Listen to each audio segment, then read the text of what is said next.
Hey guys, welcome back to the video. তোমরা সবাই কেমন আছো? আমি মোটামুটি ভালোই আছি। ভালো আছি বলতে এতও ভালো না।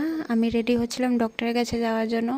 আমি হয়তো আগে একটা ভিডিওতে তোমাদের সাথে শেয়ার করেছিলাম আমার বডিতে কিছু স্পট দেখা দিচ্ছিল অনেক দিন ধরে, প্রায় 3 মাস হয়ে গেছে। আমি এতদিন ভাবছিলাম কমে যাবে, কিন্তু এগুলো এখনও কমেনি। এগুলো সময়ের সাথে সাথে বাড়তে চলেছে। এখন আপাতত হাতে আর পায়েই আছে, আর এগুলো হয়তো পুরো শরীর নিয়ে নেবে। দ্যাটস ওয়াই আমার প্রচণ্ড ভয় করছিল।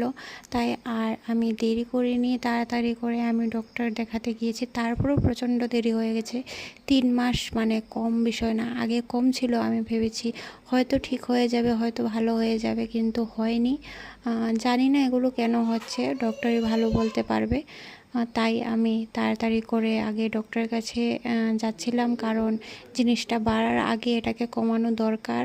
আর অল্পতে কোনো কিছু চিকিৎসা হয়ে গেলে তো সময়ও কম লাগে আর টাকা পয়সাও কম লাগে।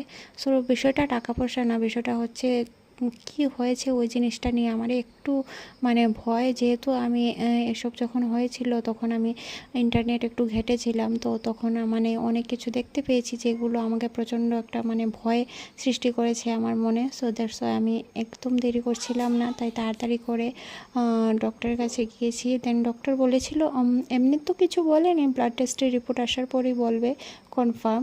সো এমনি বলেছিল আমার যে ব্লাড সেলগুলো আছে ওগুলো মানে আবার নতুন করে ক্রিয়েট হচ্ছিল না, ওগুলো মানে নষ্ট হয়ে যাচ্ছে। সো এই জিনিসটা কিন্তু প্রচণ্ড ভয়ের।